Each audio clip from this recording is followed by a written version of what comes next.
I'm just going to introduce myself. So I'm Hannah and I'm the co-director of Women in Live Music. A lot of you probably know all about Women in Live Music, but if you don't, we are an organisation that exists basically to serve as a community for women working in the live music industry and those who want to enter the live music industry. And we try to, provide job opportunities and learning opportunities like this one we're doing today. If you haven't liked and joined our Facebook group yet, then I invite you all to do so. Also, we have our crew list on our website, which is a good way to get your name out there. I am now going to introduce Alice. Alice is a production manager for the Eventim Apollo. I don't know, is it still called the Hammersmith Apollo or is it officially the Eventim? It's Eventim Apollo Hammersmith. That's okay. Like official branding because we've got to keep the sponsor at the front. Right, okay. So the Eventim Apollo Hammersmith. And Alice has actually taken part in a little workshop / it was like a panel discussion we did a couple of years ago in her venue, which was really cool. So it's great to have you back doing this for us, and we're really grateful. So I'm going to hand over to Alice now, who's going to explain all about her job as a production manager and take you through a lot of great material that she has. Okay. Cool. Thanks, Hannah, and thank you guys so much for coming in. Hanging out with us today. It's nice kind of amid the lockdown to kind of remember what we do and that there is, still a live events industry there and it's going to be stronger and better once we get out of this, I'm sure. So I'm just going to share my screen. I've got a little slideshow for you guys. During the course of the talk, if you guys have questions, that's absolutely fine. If you just want to pop them in the chat window, then when we get to the end, I can then go through them and answer anything that you might want to ask. So this is kind of an overall look at production management as a kind of a viable job and also the supporting roles that kind of work around that. So just a quick look here. So I have done and do a lot of different things. Obviously my full-time job is as the production manager for the Apollo, but I also do a lot of festivals in summer. So I either production manager or stage manager at those festivals. I ran a small 2,000 capacity music festival in London for 5 years. I only stopped doing that last year just because schedules and things like that. I have done a lot of creative production, so I've worked on brand events and festivals, kind of designing areas and spaces in a kind of creative sense and running the build for those. I've worked on event management for different shows and technical management as well. So before I was at the Apollo, I was the technical manager at the Forum, which is in Kentish Town, for around 4 years. Prior to that, I toured as well. So I used to be a tour manager and a production manager on the road. So here's just a couple of things that I have worked on recently or continue to work on. There's some shows on one side and then there's some artists on the other side. Generally, it's a lot of kind of variety of different things here and also abroad as well. And lots of different music genres. But generally my kind of background, despite the fact that I now do quite a few comedy events and award shows and things like that, my main kind of background is in live music, and that's where I kind of came from. I started out as a sound engineer. That was my first kind of thing that I got into doing. When I was 16, I started working in a recording studio in a little town called Bromley, which is where I'm from, in Kent. And it was the only kind of music thing or area anywhere in that town. So I kind of made it my mission to work there. And so it was a rehearsal studio as well. There was about 6 rooms plus a live room. And I went in as a receptionist because that was the only job they would give me, and then learned how to be a sound engineer in the evenings. Kind of went up to the studio and learned how to set up backline in the rehearsal rooms and stuff like that. So I kind of went from that to touring, and then from touring into venues and festivals kind of alongside that as well. So I've always done kind of multiple different things. The other thing that I do now is I lecture at a university called BIM, and I've been doing that for 3 years now, kind of part-time. So I'll just lecture one morning a week and then go to the venue and do a show usually. So yeah, that's just a couple of things that I've done. So when it comes to production management, there's like different areas that you can go into. So my kind of main experience now is in venues, but then also festivals. So during summer, I production manage 4 festivals. I also look after half the Reading site and part of the Lovebox site as well, and stage manage at Lovebox too. So venues and outdoor events I kind of do now, but touring I used to do. So they're kind of the 3 main sectors that you could go into as a PM. We're talking music here, obviously. Television is slightly different. There's areas within that you can go into. But if we're looking at music specifically, touring, venues and outdoor events are your 3 main sectors. Now, the job differs slightly, kind of depending on where you are. But the transferable skills that you get means that you can usually cross over between the different sectors. So I'm going to take you through a few bits that kind of highlight the different areas within production management today. So one of the most important things as a PM, or as anyone working in the industry, as I'm sure some of you will know, is the people around you. A PM's job kind of oversees a lot of different things, but it's important to start from the beginning and know who exactly you're going to be working with. So generally, you've got your stage manager or multiple. If you're working on a festival, you'd have multiple stage managers, one for every stage, maybe assistants, maybe overnight stage managers sometimes if it's a big stage and you've got headliners coming in overnight. You'll have your head rigger, and then you'll have your kind of group of riggers. I'll talk to you about what riggers are and what they do a little bit later on. But generally you might have tour riggers, or you'll have festival riggers. You'll have your sound engineer or sound engineers. So that will be your monitor engineer who mixes what the band hears. You'll have your front of house engineer that mixes what the audience hear.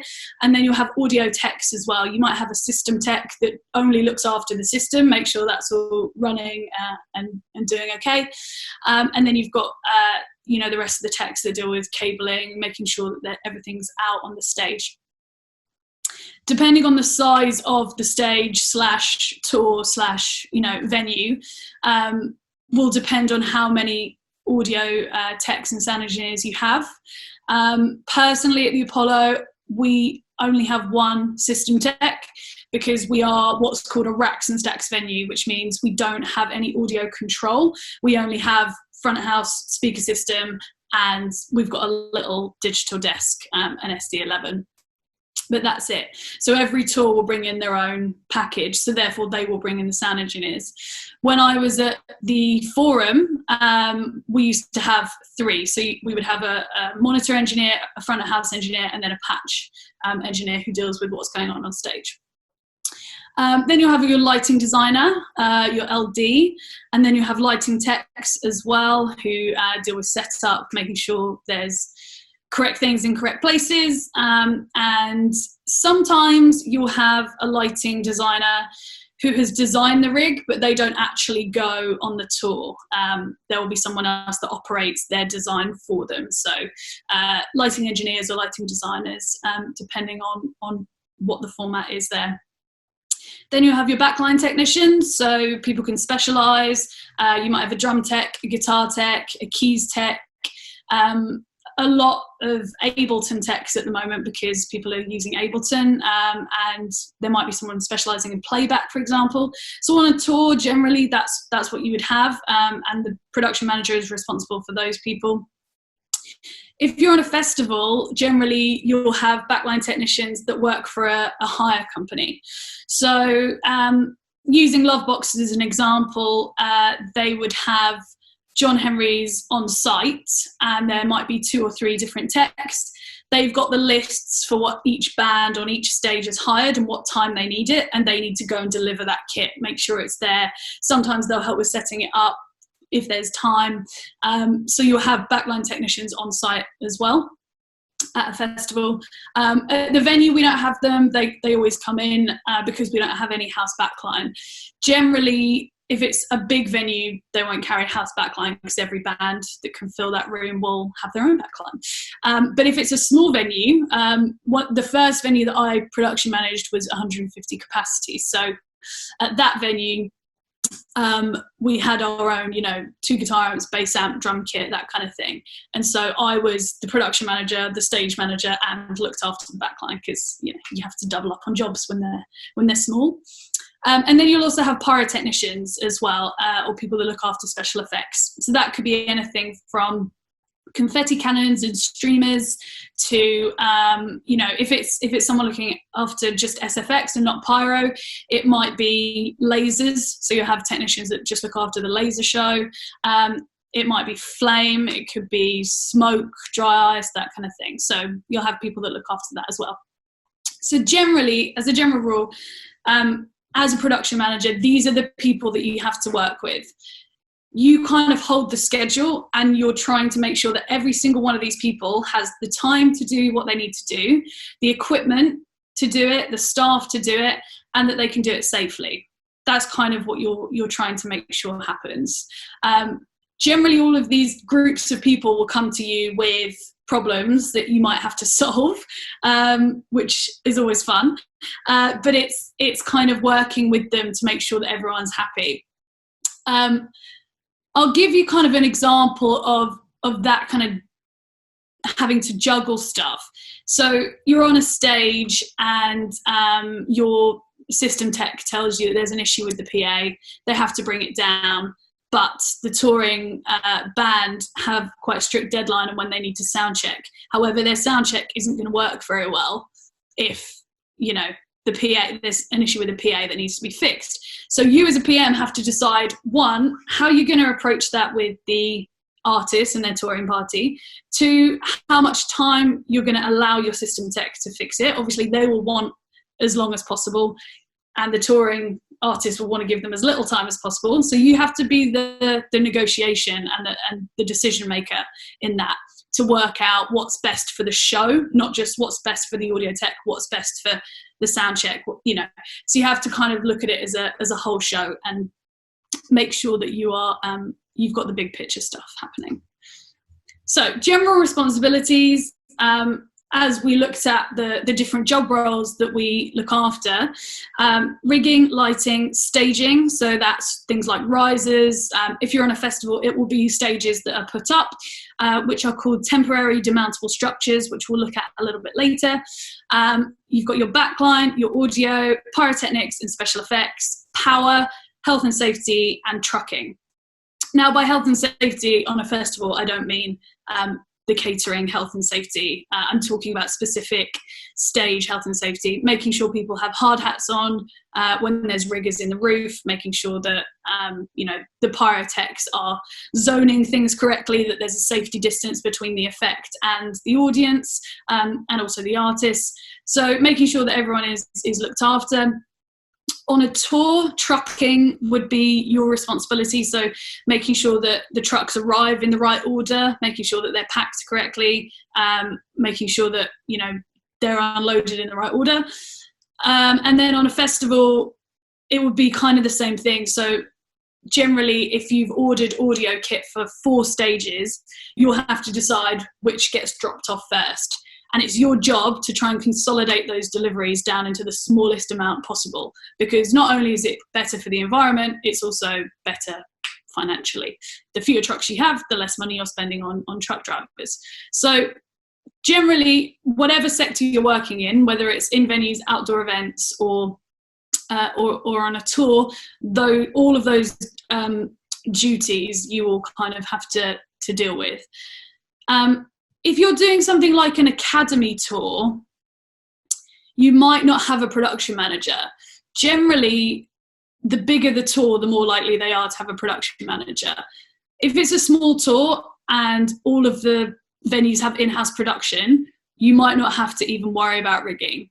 But at the point where you don't have to worry about rigging, is the point where you might not actually have a production manager, because it's not viable financially for the tour to have one. So when I first started touring, I was a tour manager, but I kind of took on the production manager role. And that happens quite a lot. You'll see that frequently with the smaller tours. They don't split the role.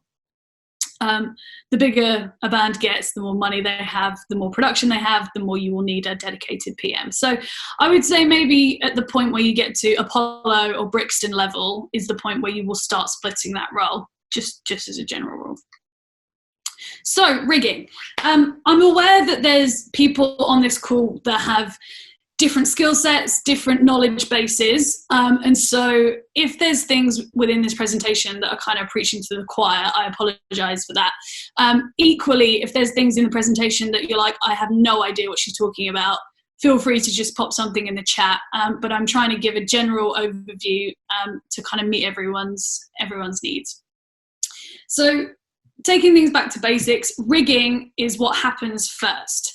That determines how and where you plan to hang your production. So you can rig lighting, you can rig audio, so that's your PA hangs.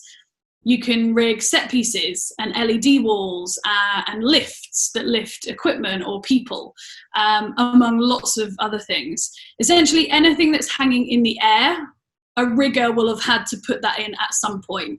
Even if it's in-house production that just stays there all year round, at least once a year, a rigger will have to come in and that will have to come down because they have to go and send it off to be tested, make sure it's still fine. So if you're kind of working in a production office, even if you're not a PM, you will probably come across what's called a rigging plot at some point. Even if you work for a promoter, because this stuff will be sent through from the artist or even the booking agent via a rider. And I'm going to take you through a rider at the end of this talk. So the most important thing is weight. How much does it weigh? Everything that you're putting in the roof. How much does it weigh overall? How much does each point weigh? So each section. And positioning. Where is it going? So this is an example of a very simple, very basic rigging plot that we had for a show. So what you can see here is these two straight lines of beam there. That is truss. Truss is big silver metal crisscross. I'm sure you would have seen it. It's what lights are hung from. So on here you can see a little green icon, which is a circle, and there's 3 on each of those trusses.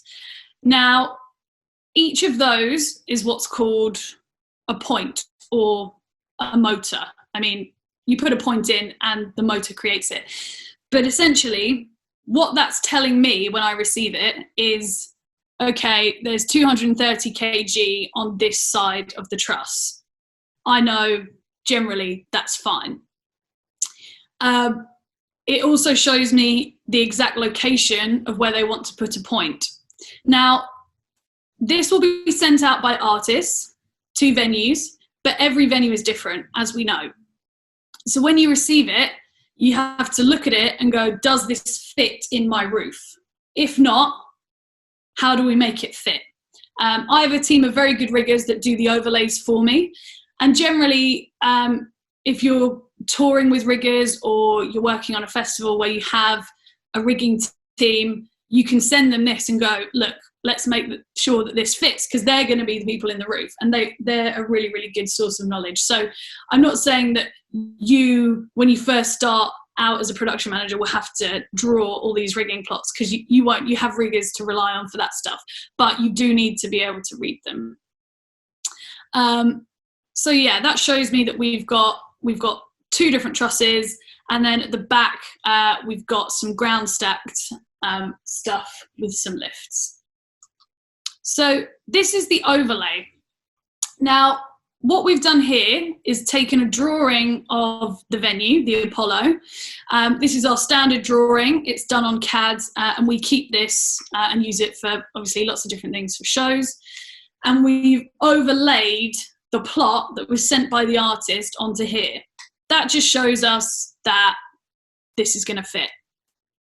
Because the rigging plot that we've received is so simple, there's literally, like a few different points on there.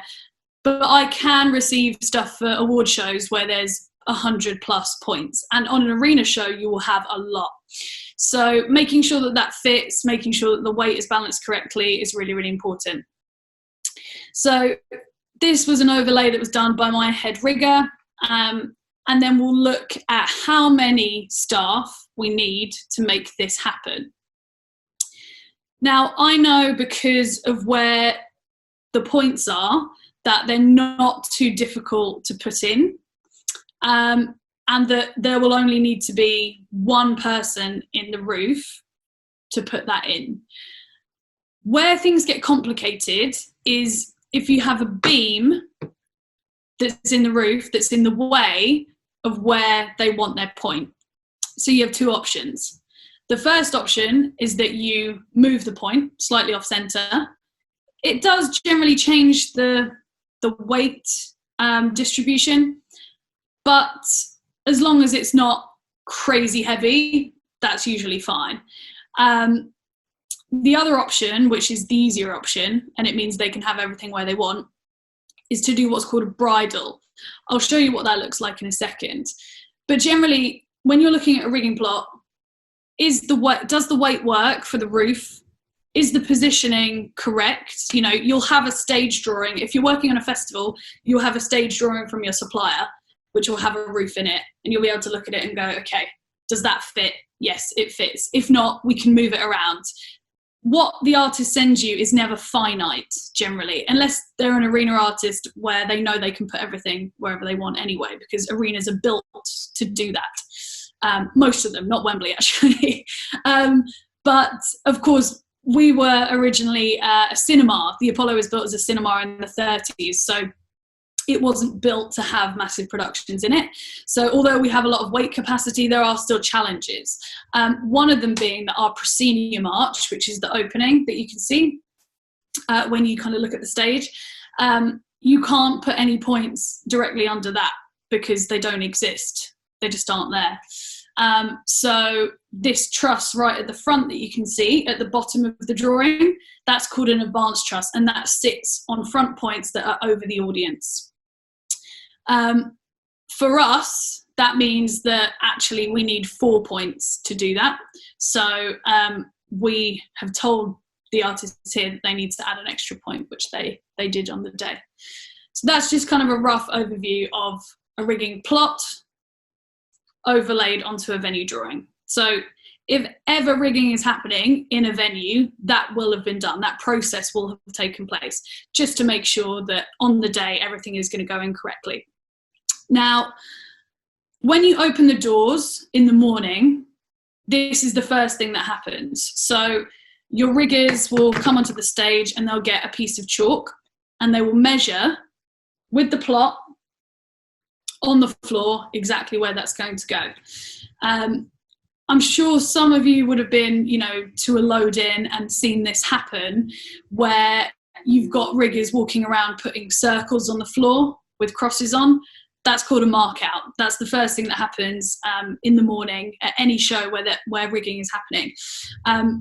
For the Apollo, we don't have any lights in-house, as in we're an empty roof venue. So every single show, even comedy, we have to put lights in. So this generally will always happen. So that's your first thing at the start of the day. Load in, whether it's 7 a.m., 9 a.m., that is the first thing that happened. And nothing can happen before that because the floor needs to be completely clear so that all the measurements are right. Once that happens, the motors can come in. The box will get put exactly on the mark that they've put out. And then the chain will go into the roof. And that's when you put your trusses underneath and then you put your lights on. So that's kind of the process. So that's just a quick kind of overview of rigging. So we talked about bridles earlier. The only thing that you really need to know is that there's two different types of point. One is a bridle and one is a dead hang. A bridle means that in the roof, you've hung a point like this. that's a dead hang. A bridle is like this, which is on the picture that you can see. It means that if there's a beam in the center, you're essentially managing to put the point in the right place, but you're having to put 2 steels instead of 1 because there is no place to anchor it to. So that is an example of a bridle. Riggers are amazing at working out weight distribution and how they're going to do that. So unless you want to become a rigger or you are a rigger, you don't need to worry about anything more than knowing that these 2 things exist. But yeah, if you're going to go on to become a rigger or work in rigging, then you'll have to understand the load, the side loading on the shackles, and how you can make sure that it's not there's not more load on one side, which is why there's different lengths, as you can see on here. So if you've got any questions about rigging, I just wanted to do a really brief look at a few different things. So if you've got any questions about rigging, please pop them in the chat and I'm happy to answer them afterwards. So taking you through this as if it was a typical day, the next thing to happen, of course, is lighting.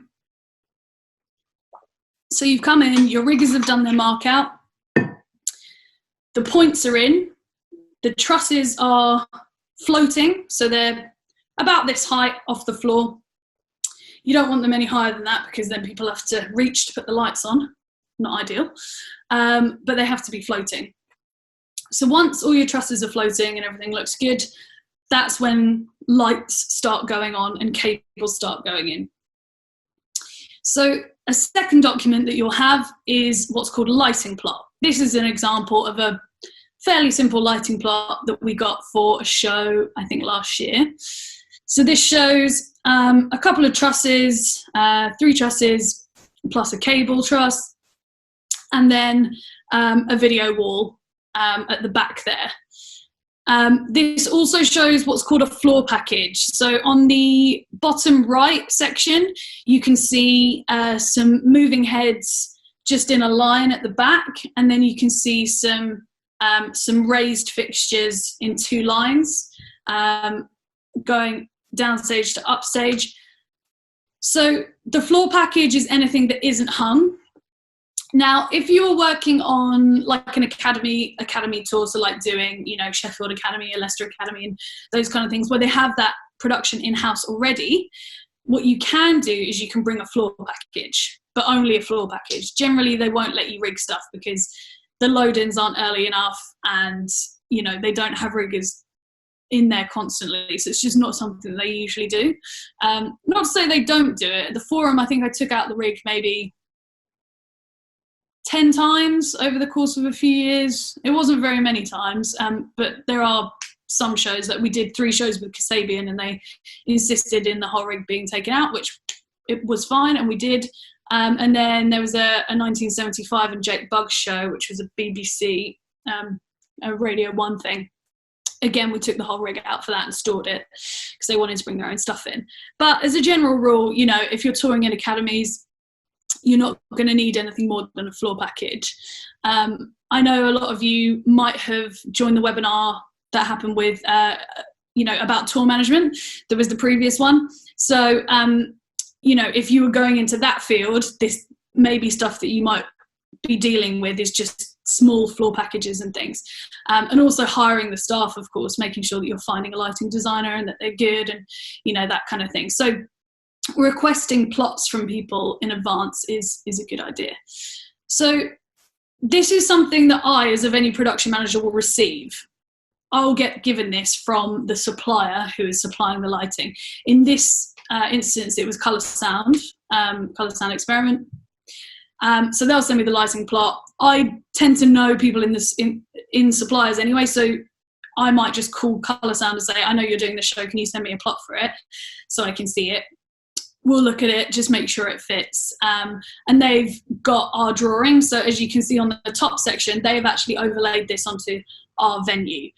The steps at either side are ours, you know, they stay in place all the time. So we know that they've fitted this to our venue because they work in there a lot. So there shouldn't be any issues. This is an example of a lighting plot for a festival stage. Now, this kind of works in a similar way, that you'll have what's called a house lighting rig, which means this is your standard rig. Like I had at the forum, that was my standard rig. This is a festival stage. Generally, when I'm production managing a festival, I look at the headliner's rider first before making the decisions about what the lighting plot's going to look like. So I'll read the rider and see that they want X, Y, and Z things, and then decide how much of those things I want to give them. If the lights are really specific and not kind of a standard package, then generally they would be expected to bring those themselves. It also comes down to budget, how much that festival has to spend on, you know, fancy looking lights. This particular show is a 5,000 capacity. This is the main stage, so it's a 12 by 10 size stage with some wings, and we've got, you know, 4 trusses worth of lights. We did put a floor package in for this, but for the purposes of the lighting plot, you don't need to see that. We've got some really generic fixtures in here, so spots, washes, strobes, blinders. That's kind of all you need. You don't really need to start looking at feature lighting. You can do a really, really basic rig and it look good. For something as small as that, with only 5,000 for a festival show, you don't necessarily have every artist bringing a lighting designer, so they're not going to be as fussy about what they want. If you're working on bigger stages at, you know, things like Reading and stuff like that, then the artists are more specific about what they want, and they will want stuff to be rigged ahead of time, ahead of them coming in. So you can choose as a festival how much you want to give them, and kind of negotiate with their production manager about what they bring and what you provide. So there's always a little bit of that kind of back and forth. But what I tend to do as a festival is send the headliner this plot before I approve it and get it signed off. So the process would be, I design the lighting plot with the lighting supplier. In this case, it was SLX, who are a kind of sister company to Stage Electrics. So I've looked at the headliner rider, I've designed the plot with SLX based on what we want to budget and what we want to give the headliner. Then I'll send this document to the headliner and their production manager and say, are you happy with this? Is there anything you want us to change? If they say yes, we'll decide together whether we change that or not. If they say no, then I'll sign off on it. The budget is done to whoever's holding the budget, and then we'll confirm it. So that's kind of the process for festivals. Generally, it's kind of up to you what you decide to give to those bands, but I always try and do as much as possible because I think it's nice. So again, any questions about lighting and plots and kind of fixtures or anything like that, feel free to pop into the chat and I will happily answer them later. I haven't included a section on audio for this webinar. The main reason for that is because I know your next scheduled webinar for WILM is an audio one. So anyone that's really super interested in audio should go to a kind of specialized one for audio. So I haven't included that. However, I am happy to answer any questions about audio if you have them pertaining to my job. So looking at temporary demountable structures. So this is anything that we do in our industry that is not kind of an inbuilt stage in a venue. So in arenas, generally they will build the stage specific to the artist, so that would count as a temporary demountable structure. Any festival that you go to is literally built on temporary demountable structures. So the definition for this is structures that are in place for a short time, generally no more than 28 days. Now, that generally is important because it can be longer than that. It might be in for, you know, a summer season, something like British Summertime, for example, that AEG do in Hyde Park is definitely in longer than 28 days. However, there's a lot of extra health and safety things that they put in place for that. So they include lots of handrail. It gets checked every 28 days, I think, just to make sure that it's fine. So the structural sign-off will continue rather than just be one and be done with it. These structures are designed to be erected and dismantled manually many times. So they're not built to be an installation. They're built to be taken apart and put together again. So anything that's, a grandstand, any platforms, temporary seating, stage structures, any tents as well, they count, marquees, canopies, barriers even, so mojo barrier, canopies, a structure that carries advertising or scrim, so your PA wings, or any other kind of displays.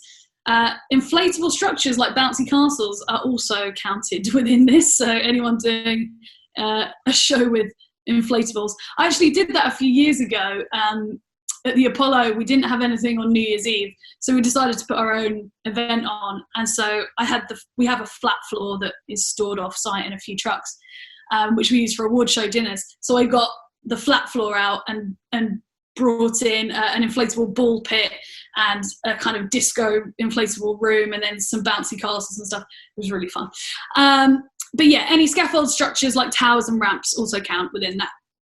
If you're interested, I can make the slides available for this after the webinar, but I've put a link below to the HSE guidance for safety for TDSs, just because it's kind of an interesting read. But unless you're kind of working outside of outdoor events or, anything that's not going to put up a structure, you would need to know about this stuff. Also, if you're working in anything to do with stage management, it is good to know too. So this is an example of quite a complex TDS. So you've got multiple different structures here that have kind of been created to make one. So you've got your main roof structure in the center, which is your main stage. Then you've got your wings, which is your next structure. And then outside of that, you've then got another extra section for the video wall, and your PA will hang in there as well. There's extra sacks behind there. So you've got your extra truss at the top as well for the pyro.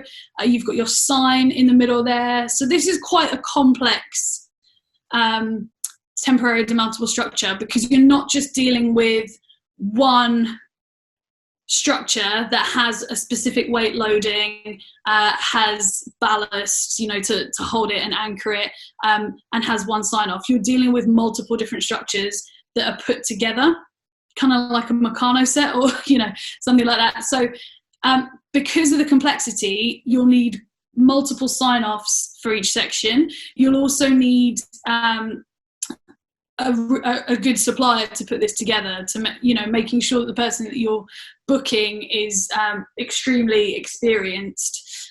This is for a festival in Japan called Ultra, but as you can see, there's a lot of different things going on here. So there will be multiple production managers, one from the staging company, one from the festival, probably one for the actual stage itself, involved in making sure that this is safe. This is kind of a semi-complex temporary demountable structure. This is for the same show that I showed you the lighting plot for. It's a show that I production manage from last year. So essentially what you've got here is you've got one structure in the middle, which is your main stage structure that you can see. So that's your 4 trusses and your roof with the stage underneath. That's kind of one. But then you've also got the ramp. What we had to do for this show, we had Kaiser Chiefs come in, and because they had like a lot of floor package, we had to create extra room on stage to deal with the support, because there just wasn't any room. So we put 2 cow sheds. Cow sheds are what you can see on either side in the wings. They're the covered sections. And then you've got a little extra section with, a bay out the back. So that's kind of extra room for risers, for the support, for a little bit for Kaiser Chiefs. And so basically we took a structure and then we added to it. This example is taking a structure and adding a lot to it and creating an entirely new thing. All we've done here is we've added a couple of little things onto it to give us some extra space. This kind of structure it took about 3 days to do the build for this, so not very long at all. But it's a 12 by 10, what's called an MPT roof stage, so that's the pitched roof. We also have PA wings at the front, so that's your rectangles. You can put scrims in there, which we did, and your PA will hang from those. So that gives you the anchor points to hang the PA. It's always better to have it further out rather than hang it within the structure. It just gives you a bit of extra room, and the audio quality is generally better as well. So yeah, this is an example of a sort of semi-complex one, but because this is not hugely complicated, you can sign this off as one structure, which we did. So again, any questions about TDSs, please pop them in, and I'll make that information available to you after the webinar. You can have a look on the HSC website as well to learn a bit about it. So that brings us on to power. So power is something that people often not forget about, but you know, it's not at the forefront of their mind because they're thinking about the backline and the lights and the audio and all of that stuff. But without power, none of that stuff is working. So it's kind of a really important thing to remember. I'm sure you've all seen these rubber boxes below there. So that's your 16 amp to your 13 amp adapters, generally used for backline and audio for stage power. You'll see loads of them around if you're going on a stage. So when you're reading a rider, you have to match the power requirements of the show, so what the artists want, and then match those to the requirements of the venue or the festival stage that you're going on to. It's also really important to look at cable lengths, not just how much power you need, because if you need power in one location but it's the right power for you, you look at it and go, okay, great, they've got a 32 amp 3-phase, which is exactly what I need. However, it's 20 meters away from where you plan to put the whatever it is you need to power. Then, you know, you've either got to completely rearrange your stage, or you've got to find a cable, which can be really annoying. So make sure there's no air gaps when you're looking at power requirements. So sometimes it happens where the show will turn up to a venue and ask for a cable, but the venue doesn't have it, and the venue expect the tour to be touring all the cable that they should need, because generally, you know, you should tour all the cable you need, but the venue does usually have some cable in stock. I mean, we carry quite a lot in stock, but it just might be a specific thing that we don't have, in which case you've got couriers going out to John Henry's or to a lighting company to try and find more cable. It happens more than you would expect and would hope for it to happen. So yeah, power is really important. So as a production manager, you'll need to know a little bit about power, but it depends on kind of what sector you're working in, how much you'll need to know. If you're working on a festival, you just need to look at all the riders and work out what they need, send those to a power supplier and say, these are the feeds that I need, either stage left or stage right, and they will run them in for you. One other important thing to remember about power, don't power lighting and audio off the same distro, ideally. If you have to power it off the same distro, then yeah, just try and avoid it. Basically, the more separated your lighting and audio is, the less issues you're going to have, because it does create issues. It creates some issues with buzz. Sometimes the power can fluctuate. If your lights are drawing a lot, there's specific lights that draw a lot of power. Blinders are one of those, where you'll get hums if they are drawing too much power. So try and match up what's on the rider, give it to your supplier, and ask for what you need on each stage. In a venue, you already know what outlets you've got because they exist, they're permanent installs. So you'll send that to the touring production and say, look, this is what we have. Can you make this work? Generally, they kind of have to make it work, because you can't go and install another power outlet on your wall. In very rare cases, they might bring a generator in or a couple of generators to augment the power. But generally that doesn't necessarily happen because it's quite expensive for the tour to do it. So we work almost solely with what's called temporary electrical systems. So if a system is temporary, it's designed for a particular purpose and then removed afterwards. So it could be for gigs, film shoots, ice rinks, festivals. There is no defined period within legislation of how long temporary might be. So it could be in there for a year or a couple of years, technically.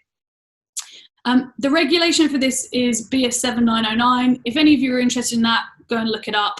But it basically is the legislation pertaining to systems of a plug-and-play nature, where all the distribution equipment and cables are ready-made, so you don't have to be an electrician to use them. That's the important bit there. The whole system can be assembled without the use of tools. So you have to be trained, but you don't have to be an electrician. Most touring and hired kit only use that. So it's pre-assembled and it's tested regularly. So BS 7909 does apply. It doesn't matter whether the power comes from a generator or a building, where the event is, it could be indoors or outdoors. If the intention is to remove it at some point, then it counts as temporary. Again, here I've put a little link to the HSC guidance for that. It is a good thing to know.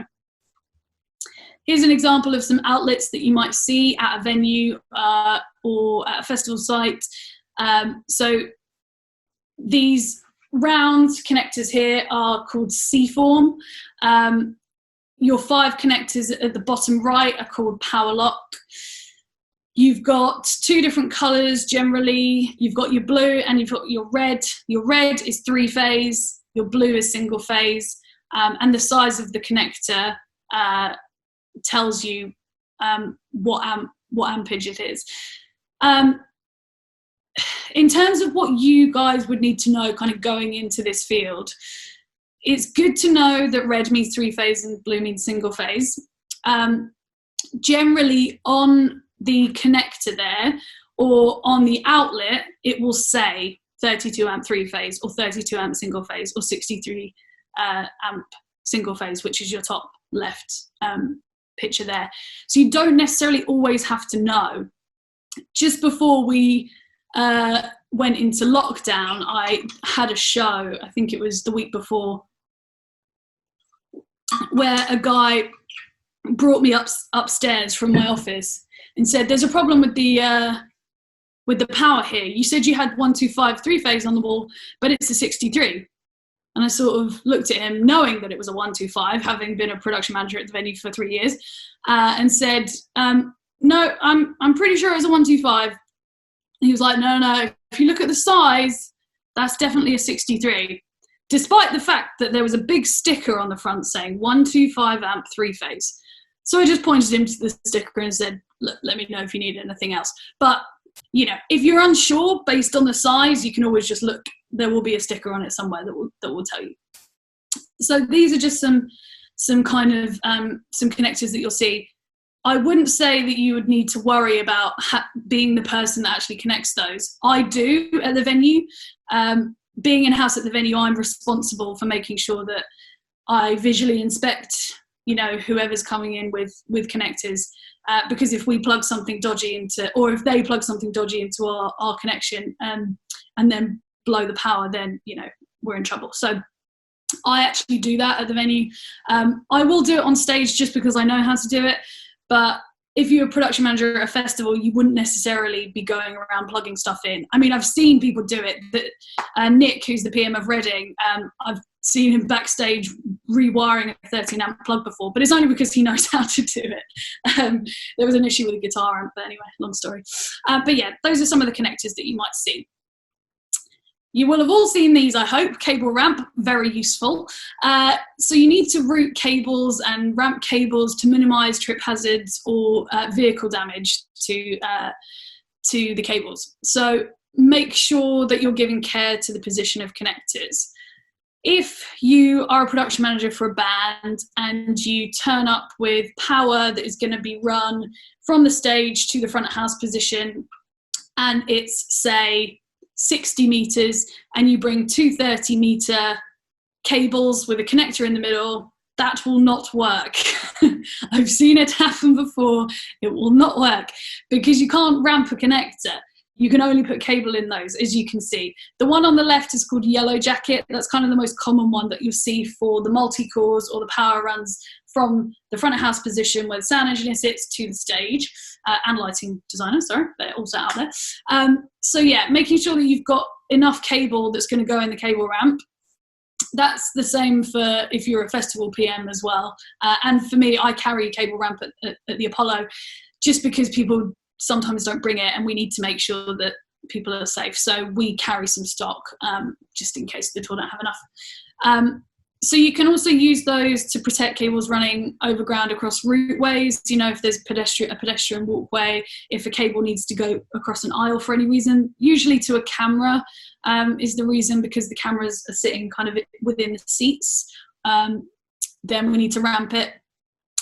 You should always run cables along pre-existing lines. So, you know, if you're trying to get from point A to point B, don't run it in a diagonal across the venue. I mean, it's common sense, but, you know, I've seen some ridiculous things with cable that people have done before. So you can run it all the way around the venue. You do need more cable for that. But of course, you know, anyone that's touring should know that. They should have brought enough cable. You can route the cable via a cable bridge or fly them if you can't route them on the floor safely. So a cable bridge is just kind of like a metal arch. We have one at the venue for cameras coming from a truck outside, you know, where the video links are, and that goes into the venue. That is permanent. But on a festival site, for example, you can use scaffold poles and you can fly the cable. If you're in a tent as well, you can usually hook the cable along the side of the tent instead of putting it on the floor. It's just out of the way of people, and it's also easier for you to get at the end of the night. If the cable is to be routed via a bridge, you kind of want to give it no less than 5.8 meters high, making sure that you can get trucks and buses past should you need to. There's no point cable bridging a vehicle route and it's too low, because, you know, your trucks are going to get stuck or your cable's going to get broken, either one. Probably the cable will get broken. Trucks don't, yeah, they're quite heavy. So yeah, 5.8 meters is a good height. So that kind of brings us to some of the riders that I was going to show you.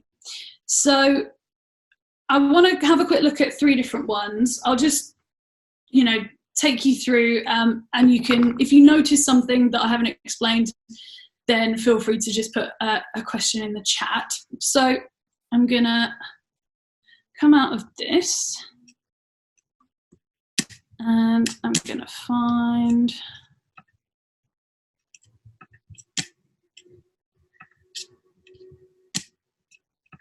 my riders here. So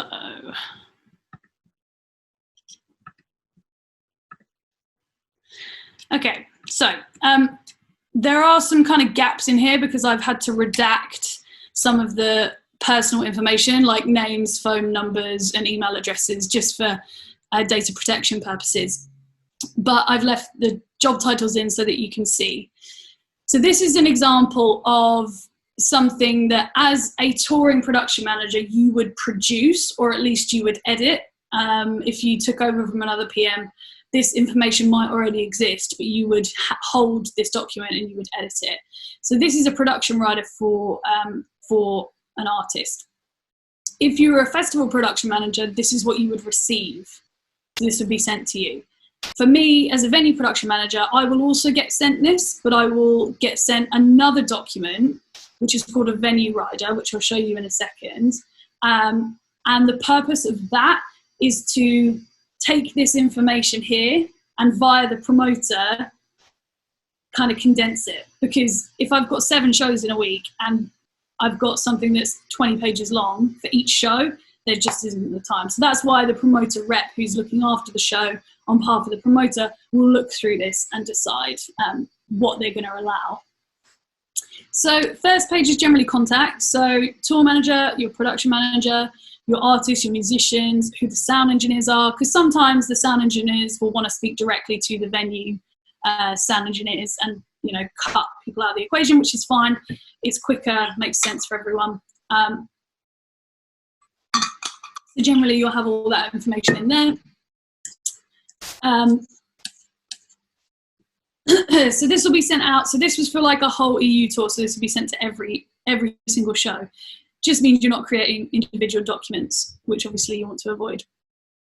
So this talks about the vehicles. So it was one Nightliner without a trailer and one 45 Arctic, talking about parking and what power they need. So that's a 32 amp 3-phase.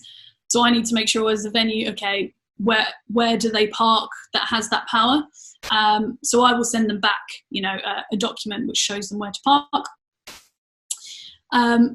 It gives you the kind of the sizes, suggested timings. So the venue rider might actually say different timings. That is usually because the promoter has decided they don't need as much time as they want, or actually they do need more time because of whatever reason. So load in 8 o'clock, that's pretty standard for an Apollo show. It will give you the amount of local crew that you need, and then either the promoter will book them or I will book them. It doesn't really matter. When lunch is very important, always include catering times, people want to eat. And then the line checks, sound checks, doors, and then the show times. And then when the loadout is going to be complete, and then the venue clears. So yeah, usually you'll have kind of a suggested timings in your document. Then your crew list, so what is needed. Qualified crew is usually put in as a disclaimer. So a front of house technician, a monitor technician. So for the Apollo, obviously we don't have those, which is why the promoter will look at this and go, yeah, that venue doesn't do that because they're only racks and stacks. So the supplier will do it, so I will book a supplier to do it. Usually for us it's SSE, it tends to be. Talk about your local crew again, so what you need. Then your power, so what supplies you want and the location of them. You see on supply 3 where it says minimum to 63 amp 3-phase. So that's kind of, if you've got more than that, they're happy to plug in. So if you've got a 125, they'll take that, you know, or if you've got 2 125s, then that's fine. It's just, it has to be at least that. So yeah, they carry adapters, but I, as the venue PM, have to advise them what to bring. So I look at this and go, okay, this is what you need to bring to make that work in this venue.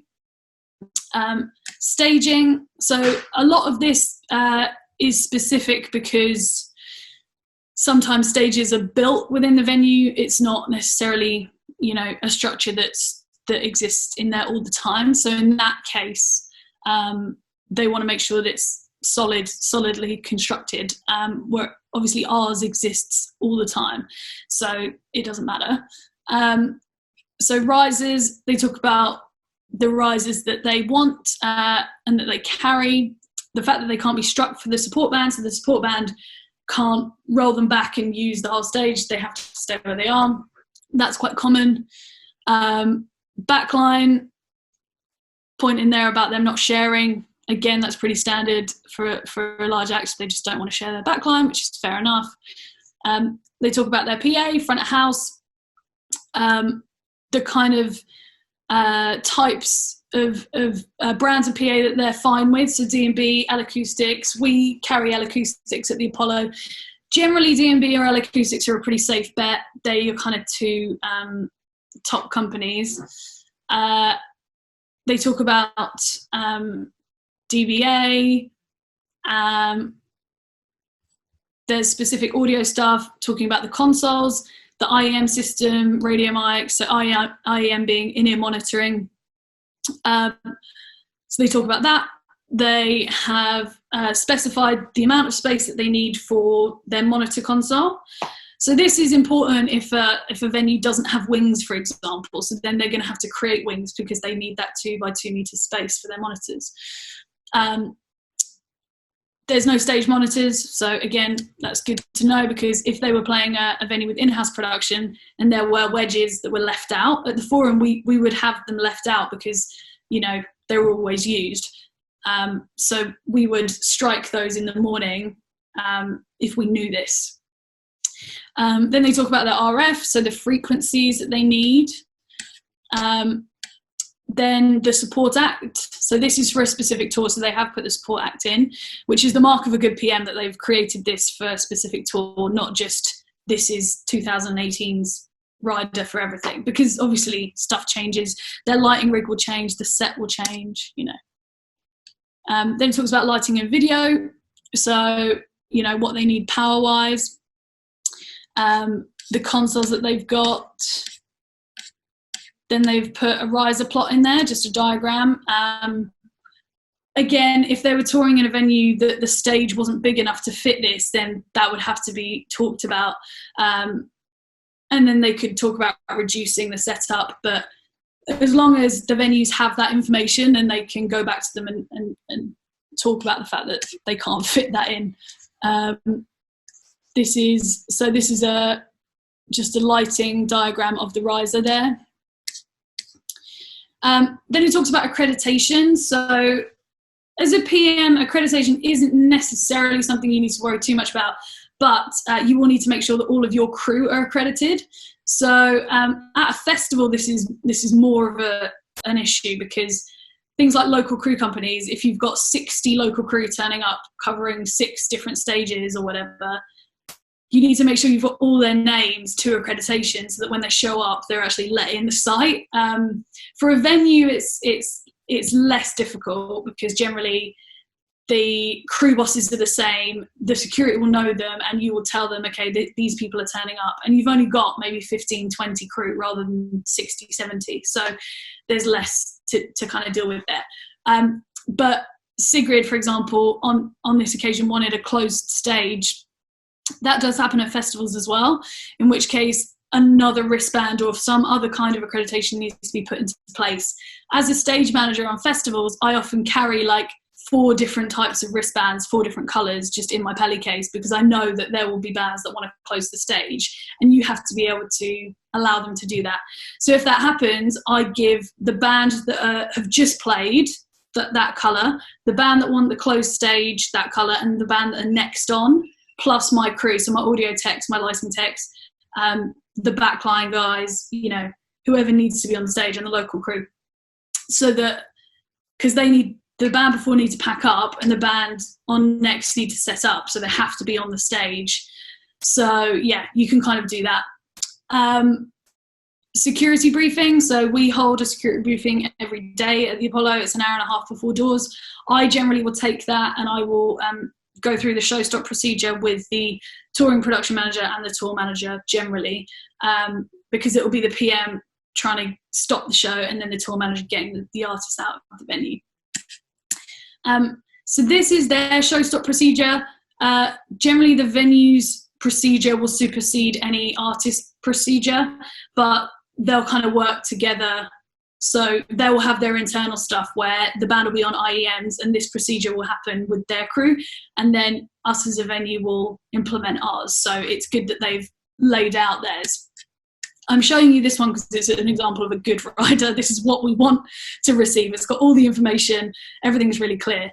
And then it's just got a sign and date. So this will be for the promoter, not for the venue to look at, this sign and date thing, because a rider is a contractual part of the show. So the artist is basically saying, this is what we need, you have to provide this, otherwise the contract is void.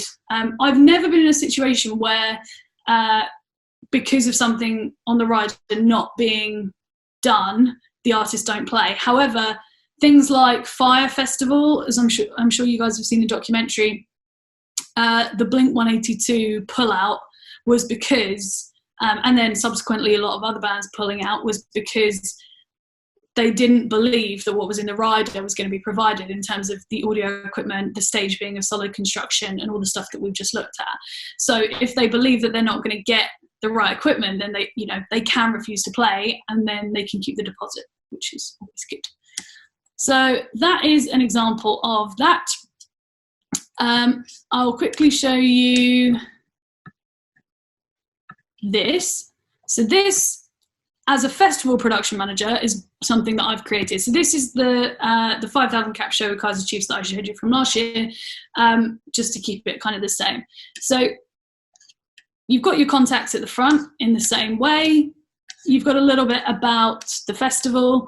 Then you've got the stage times. So these are stage times that have already been contracted, they're already agreed, but it means that each artist can see how long they've got for changeover, which is really useful because they know, okay, I've got this much time, so therefore maybe I can bring a floor package, or maybe I can do this, or maybe I can't. Maybe I need to use the house drum kit because we've only got 20 minutes, or whatever it is. This will depend on how they turn up to the show. So you've got all of your things there. Talking about backline and risers, so headliners, what risers they get, what time the load-in is going to be, what time the sound check is, what house backline there is, so people can decide if they want to use it. On festivals, for the early on bands, it's good to try and encourage people to use it because it's a lot easier for the stage manager and for the artist as well. Talking about sound checks, so yeah, pretty standard at a festival. The headliners will sound check, but then the other artists will just do a line check in their changeover. Power requirements, getting in and out, vehicle access. So I included a little image here because it's quite confusing when you arrive to the site where you need to go. You can't park any vehicles that haven't been pre-agreed, so I asked for all the vehicles and the reg numbers to be sent so that the security know who to send down and at what time. The lighting plot that I showed you guys earlier with a list of fixtures there. Audio, so we used a DMB system, and this just lays out all of that. What consoles we had, what accreditation, and then just a little bit about hospitality. So we had a separate hospitality manager that would deal with that. So that's just a festival advance document. So that will be sent out by you as a festival PM. And then there was one other thing I wanted to show you, which was this Halsey one. Okay, so this is the venue rider. So as I showed you the Sigrid one, so that comes from the artist. This comes from the promoter. So this is the promoter rep who looks after the show on the promoter's behalf. They will look through that Sigrid rider, for example, and go, okay, I know that the venue can't do that. So like they're the go-between. So they'll condense all that information and they'll put it in another document, which they'll then send to me. So usually I get both, so I can look through both. But this is the one that I have to pay the most attention to because they've already gone through the process of extrapolating the information from the main rider. So this shows you who the rep is, shows you the load-in time. So they'll say 9 a.m. for catering, 10 a.m. for main load-in. If they've booked it, so they'll say, okay, I've already booked the crew for Miracles. So that means I don't have to do anything. I know that they've booked crew and I don't have to do it. Some shows will ask me to do it, in which case that's fine. I'll do it for them. But they're telling me here, we've done it and this is who we have. So if I need some crew, for example, for moving my PA stacks to a different location, I know, oh, they've got 14, so they'll probably be able to give me 2 at whatever time. So I can kind of make a plan for my own stuff based on this. Talks about the runners, riggers, so one up, one down in London. That's because we don't have any in-house lighting. I assume because it says London only, for every other show, they would be using the in-house lights there. He's telling me there that there's a kabuki drop, so I know that, that's good. Floor lighting package and touring desks. That means I know that I can take my front of house console away and store it unless the support need it, which would be a question that I would ask. House electrician, that's me, or my assistant manager, whoever's running the show. We kind of double up as the house electrician because we're the one putting the feeds in. These kind of give us an idea of what power they need. So as a result of seeing that, I would then go back to this document and say, right, we don't have that, this is what we have. And then he would go back to the artist, the rep, to say, this is what they have, are we happy with it? Talks about thrust. This particular show was quite difficult because it had 15 gallons of water in the thrust.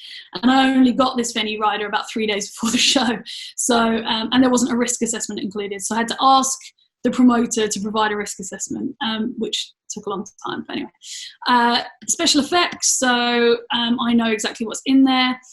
For pyrotechnics, for most venues in London and in the UK, you have to approve the effects with your local authority. It was the same at the Forum, and I have to do it at the Apollo. But all of these particular effects we've had many times before. So it's not very difficult. I look at them and make sure that they're safe. I tell the local authority, this is the date of the show, these are the effects, here's the data sheets, I'll send them all the health and safety documentation, and I believe that this is going to be fine. And so, yeah, generally, like, they'll be approved.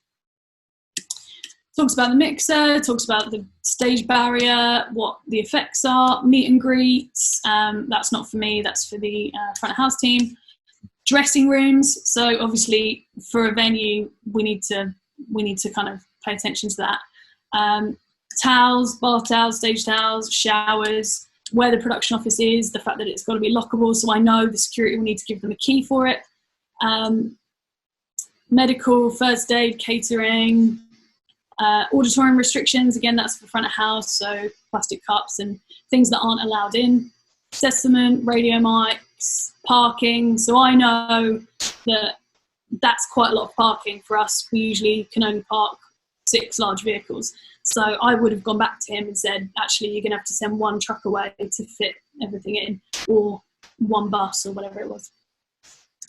Then you've got the show times, and yeah, so that's the end of the rider. So that's generally what I would get from a promoter.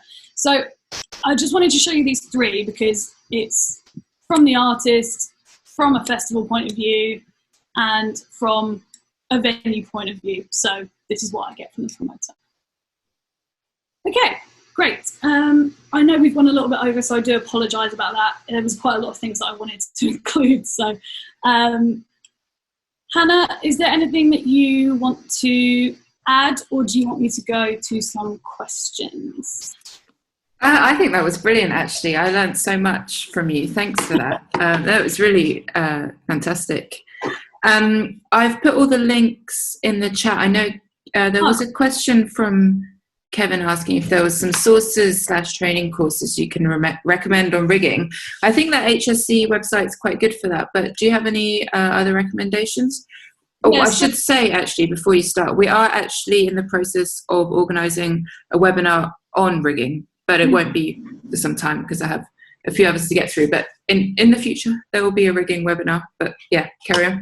Rigging's amazing. It's like a dark art almost. Like, honestly, some of the stuff that I'm like, how are you going to do that? Because I don't see it. And they're like, well, we're going to do this and that and connect this shackle to this and we're going to reduce the weight here. So we've got, they're amazing. My head rigger is a guy called Simon Ambrose, and he's absolutely brilliant. There's also another rigger called Pete the Greek, which Hannah, I'm sure you know. He's like the rigger of the UK. He's won rigger of the year at TPI for about 6 years in a row or something. But he's like amazing. And when I started working at the Forum, so we're talking almost 7 years ago now, I knew nothing about rigging because I'd been touring as a TM/PM, but not having to deal with riggers. So I had to start working at a venue that had stuff hung in the roof, and I didn't know anything about rigging. So he actually took me to the Apollo, and I shadowed the riggers who now work for me for a day, which is quite funny. That's how I learned. He came in and taught me loads of stuff. But then I did a lot of training courses, of course. And the one that I would recommend is a company called Total Solutions. So they run a course called, it's a 3-day, I think it's startup rigging or something, but it's a 3-day course, and that's really useful because you learn about harnesses, you learn how to climb. This is after I did all of my training, but they now also do what's called a below the hook course, which is useful for people who are going into lighting and also audio, because it means you can do ground rigging. So I should explain, I didn't go into too much detail about that, but there's what's called up riggers and ground riggers. The up riggers are obviously the people in the roof. The ground riggers are people at the bottom tying the knots and making sure that everything's safe. But if you're never going to be a rigger, but you are going to work with rigging, doing the below the hook course, I think, is perhaps more beneficial than doing the uprigging course, because I did the uprigging course, but I would only have to climb now to rescue someone that needed to be rescued. There is also, if you are wanting to become a rigger, you will need an NRC, which is the National Rigging Certificate. Generally, every single person that comes into my building that's rigging has an NRC. a few of the grounders are still in the process, but every single person going in the roof has an NRC. I will not allow anyone up there that doesn't have that qualification now. So that's been quite important in the last 3 or 4 years. There was a question that I had, which Hannah sent me in advance. I can read it out to you here if you want. I have it on my screen. It's from Lorena, and it says, well, she works in a live music venue in London, but she also works on the bar. And she says, what started out as a hobby alongside my 9 to 5 has made me realise that this is where I need to be. Finding the opportunities to leave bar and go behind the stage is difficult. I'm not a young buck either, and my previous career is in local government. I don't want to abandon all my previous experience. I'm totally willing to put in the work, but I don't want to start at the beginning. Do you have any advice? I suppose, firstly, assuming that you want to carry on working at the venue that you're at right now, the first question that I would have was, how big is that venue? Because that will depend on the scope of the roles that are available to you. Obviously, if you're working at a large venue, then you could get involved kind of doing fly stuff. Like Brixton and us, we have fly bars, and I've trained up quite a few of the bar staff that are interested with our head flyman to do the occasional fly shift. So that's something that we've kind of given as an avenue for people that want to be, that work on the bar but really want to be backstage, because it's people that we solely train and book. They don't come from local crew companies. I know that it's probably always the thing that people say is go work for a local crew company. And I understand that that feels like you're starting from the bottom. However, I will give you 2 examples of people that have done this and now do very well. The technical manager at a new venue, 600 Cap, that's just opened at Lafayette. He started with me at the Forum's local crew, about 6 years ago. I trained him to be a stage manager while he was working for the local crew. So he was crewing, earning his money, but I was training him at the same time because he had a specific interest in it. I knew him because he was a guitarist in a band I tour managed. That band broke up and he didn't know what to do.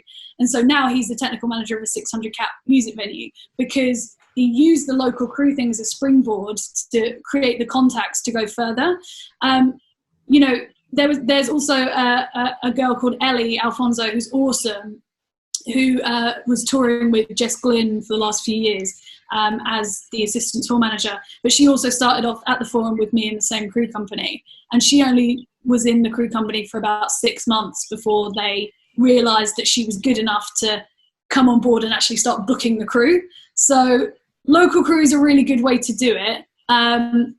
You could also just say to whoever the PM or the technical manager, I'm not sure what roles your venue has, but you could go and have a meeting with them, sit them down and say, look, I'm really interested in this. How best could I fit into your team in this venue? Because they will probably have ideas about what you can do. There might be gaps that they want to fill. And generally it's venue specific. So whatever they've got going, they might say, look, come and shadow the audio engineers for 3 shows, and then you can try a club night, yourself, because that's easy, it's playback, So that's kind of a way to do it. I wish I could give you more advice, but without knowing what venue it is and what roles are there, it's quite hard to. But either local crew or going in and shadowing people. I've just had a message to say that the venue is actually the Brixton Academy. Okay. I wanted to know. Go see Josh. He's awesome. He's the stage manager. Just ask him for a meeting.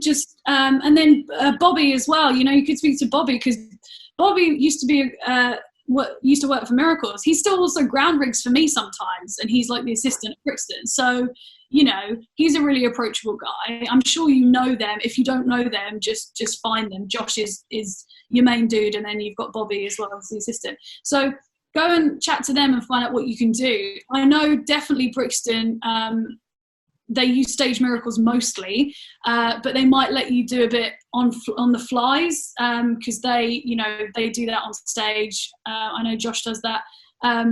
But yeah, that's what I would do. I would try and set up a meeting with those guys and ask what they can do. Josh generally is very accommodating, and I'm sure he will help you. Hopefully that helps. Great, thanks for that. That's a great answer. We have a few more questions. One's from Adrian, who's asking if you have any shadowing opportunities available when things go back to normal. Yeah, I suppose it would be in what sector you would want to do shadowing, because as Hannah, I'm sure, knows, generally people don't go into production management straight away. Like, they come through a different journey. Like, I came through audio, my assistant production manager came from lighting, the PM at the O2 Arena was a rigger first, Josh from Brixton was a stage manager first. So everyone's gone through their disciplines to get to production management. So it's trying to work out like how you want to get to there. The easiest route, if you really are sure that you want to be a production manager, the easiest route is to probably start going on tour as like a TM assistant, and you'll learn about it that way. Nothing but the biggest tours have a PM assistant. Like, we're talking arenas and above. But there will be a TM assistant at the sort of lower level. We're talking 5,000 to 10,000 cap shows. We'll probably have a TM assistant. So, I mean, I guess if you want to go straight into that and you don't really want to go into audio or lighting or anything first, then that would be my advice, is to go shadow someone on tour or on tour dates who is a TM assistant to learn about it. If you want to go into a specific field for shadowing, then I'm sure we can look at that. But again, with the size of the venue being as big as it is, it's quite hard for you as someone shadowing to get a word in edgeways. Like, if you're shadowing the system tech, they're going to be busy doing their job and they're not going to be able to spend much time with you. I teach, as I told you, and often the students ask me this question, do you have any shadowing opportunities? And I usually tell them to try and cut their teeth in small venues first, because then they get a bit of everything. And actually, then once they've got the experience of a few years, then they can come into somewhere like the Apollo and they have context, you know. But if you start from there, you won't understand anything that's happening in front of you. Does that make sense? Yeah, we've also got like a sister company, member of us is Shadow Me Women, yeah. And that's a really good place to post these kind of things, saying, does anyone have any opportunities? If you're a little bit more specific about it, I'm sure there'll be lots of people hopefully willing to show you the ropes. Definitely. Our next question is from Lisa, who she's about to graduate with a degree in stage management. Congratulations. In theatre, though. So do you have any advice for someone wanting to go from theatre into music? I think we get asked this one quite a lot, actually. Everyone wants to leave theatre and go into rock and roll. But maybe... I actually, really interestingly, a couple of years ago at Lovebox had the stage manager for Wicked, you know, the West End show Wicked. She was a friend. I don't know if you know her, Anna Mack. Yeah. But yeah, so she was mates with Anna, and they're like really close. And Anna said, "Oh, she wants to move from theatre to music. Can she come shadow you?" And I was like, "Yeah, of course. She's Anna's mate. No worries." And so I let her come along for a day, and she has been a stage manager for Wicked for 10 years. The same show for 10 years, 6 days a week for 10 years. I don't know how they do that. I mean, it's amazing to me. But I can't even do like a show for a week. I don't know. Yeah, I mean, I was just like, so you actually mean you've seen the same show for basically, 300 days a year for 10 years? And she was like, yeah, I know it off by heart. Oh my God, I couldn't do it. But anyway, it's very different. But I think if you're about to graduate, you haven't gone into that world yet necessarily. So there's a lot of transferable skills that you've got. My advice would be go to some small venues, or ask some smaller bands, can you just come and set up stage for them and pack down? Because learning load in, load out is something that theatre doesn't do. Like, we do that every single day, whether we're at a venue or on a tour. Like, we're setting up one day and then we're taking it down again. If it's a festival, max 3 days really, but that's something that theatre doesn't do. They do the fit up and then they have the run. So doing the load ins, load out, setting up backline on stage, again, something that theatre doesn't do. Your lighting and your audio will be very transferable, but the backline and the loading in and loading out bit, that is something that doesn't cross over. So I would get some experience in that. Great. And again, I think local crews is a really good way to learn about what a stage manager does in live music as well. Okay, another question from Olive. She's asking how you deal with stress, especially as you may have several projects on at the same time. My dog is my stress relief. She's amazing. No, I mean, I suppose I'm so used to it now. Like, this period in my life where I haven't been doing anything because obviously everyone's on lockdown feels really weird to me. My partner is a music producer, and so his world is exactly the same. The only thing that's changed for him, because we have a studio upstairs, the only thing that's changed for him is that I'm here all the time. But he's still doing, all of his writing stuff. I think with stress, it's just kind of like finding what your like limit is. It took me a really long time to be able to say no to stuff, and I think that's like something that we all suffer from, because one, we love this industry. No one gets into this industry because they're like, oh, I just wanted something to do. People love it. Like, we do it for a reason. So you tend to throw yourself into it, and it does tend to creep into your home life a little bit. But I think the important thing is to know where your limit is. And, if everyone's kind of staying behind to pack up on a show and you're like, I'm so exhausted, I can't even see, and I've got to do this other project, you can just leave. It's knowing that you can leave and be like, guys, have you got this? Because I've got something else to do. Can I leave? And everyone is, accommodating. They'd be like, yeah, sure, that's fine. Like, people understand that you've got multiple projects. In terms of actually managing the time, Google Calendar is my absolute, that's my anchor to everything. I have, I think, 6 different calendars. They're all color coded. So I have my BIM calendar, my Smoked and Uncut Festival calendar, my other festivals calendar, my Apollo calendar. I've got my personal social life calendar. And so each of those is color coded, and I use that for every single event is put in with notes and then attachments in. So I know for a show, I've got all the riders attached. I don't have to go searching through my computer. So that gives me a bit of extra time that I would have otherwise had to waste looking through stuff. So I'm hyper organized. I also have drop boxes and subfolders of absolutely everything. So I know where everything is. So I think, being super organized means that I'm less stressed because I know that I've already done part of the work already. But I mean, and also doing something that you really enjoy. I used to teach Kung Fu years ago, and so I still try and do that where I can to kind of chill out. I use the breathing techniques, which like Qigong. So multiple different things. But being hyper organized means that it's a lot easier. Wow, is there no limit to your talents? That's amazing. Another question from Ger, who's asking if you have to do risk assessments or do you leave that to the incoming production, and does that differ from a festival setting? So at the Apollo, yes, I do the risk assessments for the venue. So we obviously have a set that is rolling, and then every year I update them. But when I came in, I created them almost from scratch. I just took what the kind of previous PM had done and then changed it a lot. I look after the risk assessments for the venue.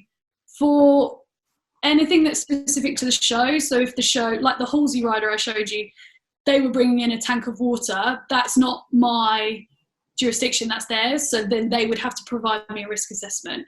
In the same way as pyrotechnics, if pyro is coming into the building, whoever's supplying the pyro will have to give me the risk assessments. So anything that's my thing, like riggers in the roof, they're my riggers. I do the risk assessments for them in conjunction with the company that do my rigging. Anything that's the show's responsibility, they have to provide me risk assessments. That's the same for things like fire certificates for backdrops. I'm not risk assessing the fact that their backdrop might catch fire. They are giving me the risk assessment for their backdrop and also the fire cert, if that makes sense. So it's knowing where your areas are. If it's for a festival, generally it's the suppliers. So my staging company will give me a bunch of risk assessments, and I will check them, make sure they're good enough. Then the lighting company, the audio, whoever my suppliers are, they will give me their health and safety documentation and I will compile it. But then I do a standard set of risk assessments, like working on stage and, working in wet weather and that kind of thing. So I'll do like a standard set, but anything that's specific, I'll get from the suppliers. Hopefully that makes sense. Great, thanks. That's a good answer. Just looking at another question here. Kat's asking any recommendations from moving from mid to large scale theatre production management into live music production management, I assume, without having to start from the beginning and work your way up again. Do you think it's easy to step from one to the other quite quickly, or would you have to start at the bottom? I think if you kind of know the right people, it's a lot easier.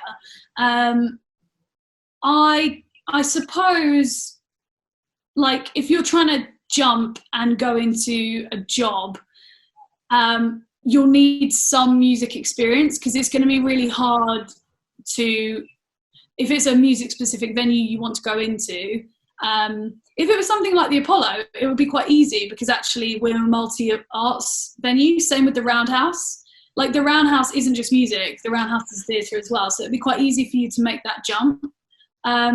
So if you're looking at venues, like, I guess the Royal Albert Hall and the Roundhouse are two that you could very easily go and work in with your mid to large level theatre experience as a PM. You might have to take a slight step down, so you could go in as a venue tech or something, or maybe like an events manager, like a junior events manager or something like that. But actually that would bridge the gap between theatre and music. I know those venues are not super easy to get into, but like, that would be my recommendation, is to try and go into a venue that bridges the gap, that is a multi-art space. Rather than specific theatre, because from there you can then jump to music solely if that's really what you want to do. But you can also do, if you work at a venue, it's different for theatre, isn't it? Because music venues are usually dark during the summer. I don't know if you guys do summer runs, but you will have your holiday if you work full time.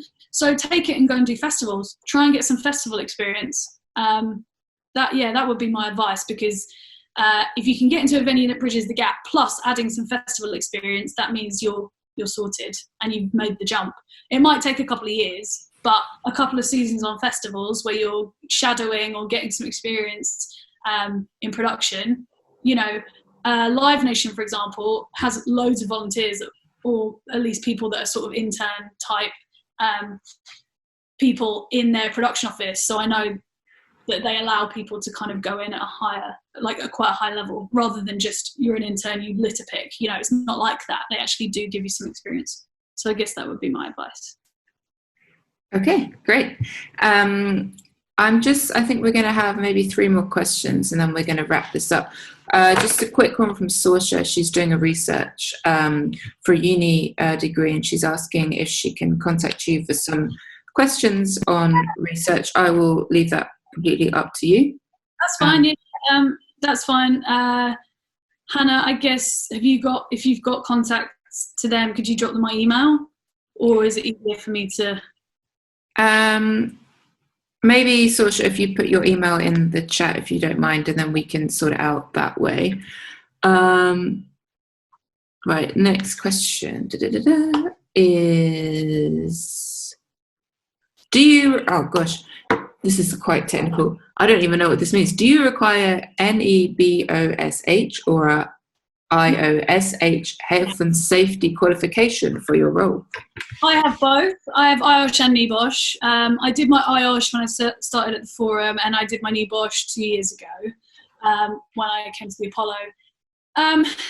In terms of whether you need it or not, having my IOSH definitely helped me get my job at the Apollo.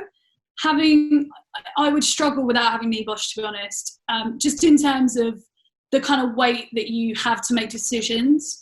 Not that after doing it, my opinion was any different from what it was before, but I now have that certificate to back up anything that I say in terms of health and safety.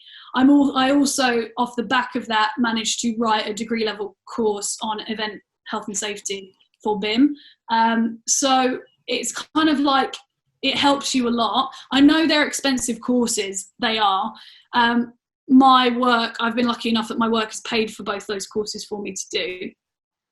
But in answer to your question, yes, they're really useful. I would definitely recommend getting them. Obviously, you can get IOSH first because it's a lot shorter. You know, NIBOSH is a lot of work, but yeah, IOSH is a lot shorter. And IOSH, I would think, is a worthy investment. But if you can get into a role where they'll pay for it for you, then even better. That's ideal. You know. Yeah, definitely. That's the ideal. If you can get into a role where people just pay for your training. Yeah, that's great. But yeah, even like a festival role, like where they might, even if you're not fully contracted, they might still pay for it. Like Mama Group have people that are contracted for like 10 months, and I know some of them have done their IOSH, so it wouldn't necessarily have to be full time. It would just have to be related enough for you to warrant having it. But yeah, IOSH is a good investment. Mm-hmm. Okay, brilliant. Thanks for the questions, everyone. I am just going to kind of wrap this up by asking one final question to Alice, and that is, quite predictably, how are you handling this COVID-19 crisis? Do you have any backup plan? Do you have any advice for maybe someone who is wanting to get into production management now? Maybe, I know we've already discussed some resources, but how are you kind of getting through this personally?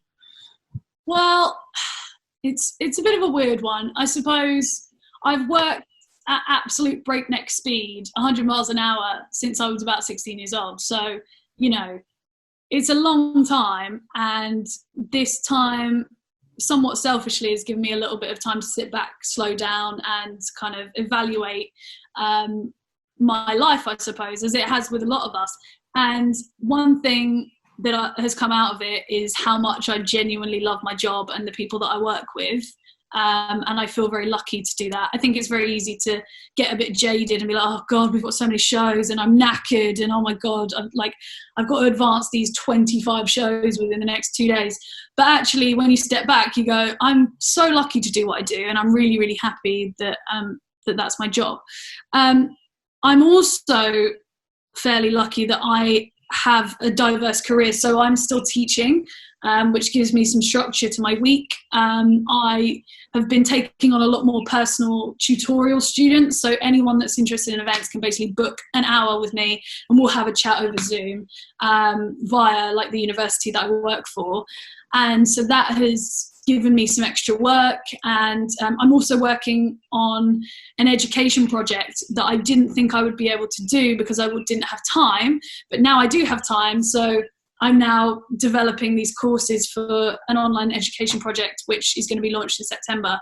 So I've got a few things, and I think having an extra string to my bow in education, albeit education in what I do for a job, it's still a different thing and a career. So I'm kind of focusing on the education bit because that's still operating, whereas obviously the shows aren't. But the Apollo team are still, we're having weekly catch-ups on a Tuesday. We're all kind of commiserating with each other about the fact that there's no shows. I'm hoping that September we'll have shows back. I mean, we've got shows booked from the 1st of September, and they're still selling. Not as much as they perhaps would have done, but they are still selling. So I think people still want shows, they still want live music, and there will always be a want for it. So even if, worst case scenario, people get laid off or they don't have work for a while, I think the fact is this will pass. It will. It absolutely will. And if we come out of the other side of it and we still want to do this as our career, then we should all be, you know, supporting each other and trying to build each other up. And I think that's something positive that will come out of this, because Hannah, I'm sure you know, sometimes this industry can be a little bit cutthroat, and, you know, not in a bad way, but just there's competition because there's a lot of people in it. But I think this will help us to realize that we are a collective and we need to work together to kind of get to the next stage of live shows. 100%, yeah, or it will separate the wheat from the chaff, as we might say. That's exactly like if people got into the industry because they sort of liked it a bit, and then now they've gone off and got another career, then the people that are strong will stay. But I don't think there's any harm in doing something different for a bit either. A really, really close friend of mine, a promoters rep called Siobhan Brackenridge. I don't know if any of you have met her in your travels, but she was doing stadium shows last year. She did Rod Stewart, she did Mariah Carey, she did Britney Spears, and she's doing Tesco night shift now. And I spoke to her on Saturday, and she's like, you know what? Tesco night shift pays crap, but I go in, I do the job, and I leave, and I'm not stressed. So she's like, this is a little, holiday from my day job. But she also knows it will come back, because this isn't something where it's like the end of the world. It's a pandemic, and at the most we're going to look at 2 years of things being a bit weird. But shows will come back. Events have existed since we have existed as humans, so there will always be work. It's just a matter of when and how long we can weather the storm for, and what companies will survive as well. But I think there's a music industry task force that's made up of lots of different promoters, which some of you might have seen in the news, across America and here and Europe and stuff. And it's like Live Nation and AEG and CAA and stuff. And so they're kind of like looking at how the industry will change. And I think any of the small promoters that survive this will do really well afterwards, because there will be a lot of the competition that's thinned out. And maybe this is partly what the industry needs. It's a shame, and it's a difficult time, but any advice I would have to give you is just do loads of research, do some online training courses if you can, if that's what you're interested in. There's loads of really cool stuff that's online for free now that you can do. Sign up to all of WILM's webinars, because you'll learn stuff, because they're really good. Yes. And also approach people. If you have an email address for someone that you would have been really interested in talking to before this all happened, they're going to be sitting at home now. So it's a good time to email them and say, do you want to just do a half an hour Zoom chat and just give me a little bit of an overview? Likelihood is that yes, because they're not doing anything. They're not on tour, are they? So yeah, Hannah, it might be something that we could look at, like getting some people involved where these guys that are signing up can choose a one-to-one, like little mentor session or something for half an hour. We'll get a big group of people together who are interested in doing it. I know I've got loads of people at BIM who are tour managers, and Olive maybe, who's on here, who's a brilliant sound engineer. There's loads of people that we could get, and having that one-to-one time will allow you to ask a lot more questions. So yeah, maybe something we could look at. Yeah, actually we have discussed like a kind of speed dating type thing, and I always think these things work so much better in person when we have a big meetup, but we don't know when that will be. So yeah, it might be something we can think about doing. Thanks so much for all that. I don't know who else needed to hear that, but I certainly did. It's been really inspiring and yeah, really uplifting, actually. So thank you so much for doing this webinar. Sorry I ran on. I knew I would. It's just classic. I always run on. It's fine. We don't have anything else to do. It's brilliant. I don't have anywhere to be, and I'm sure a lot of people here don't either. Yeah, thank you guys so much for listening. It's been great, like chatting to all of you and asking you questions and stuff. And if you've got anything that you want to ask, like honestly, like pop it in the WILM group and just tag me, because I'm part of that group and I'm happy to answer anything that you want. So yeah, definitely. All the time, guys, just if you want to talk about anything, get something off your chest, the group is a great place to do that. We have a webinar basically every Monday now coming up. I'm just gonna tell you what the next couple are. So next Monday at 2 p.m. we have a question and answer session with Alex Cerruti, who's monitor engineer for Dua Lipa. So we're going to be talking all about his experience and his career so far. And then the week after, we have lighting design Q&A with Annie Klitmøller, who's a Danish lighting designer. And then we'll have one every week until this thing, we all go back to work, basically. So, yeah, thanks for joining again. It's great to see so many people. Please keep joining these webinars because we want to spread positivity and knowledge and everything whilst we're not out there earning money. And yeah, tell your friends, you don't have to pay for these. Anyone is welcome, man, woman, whatever you are, you can join these. So, yeah, thanks for coming and see you next week, hopefully. Thanks, guys. Bye.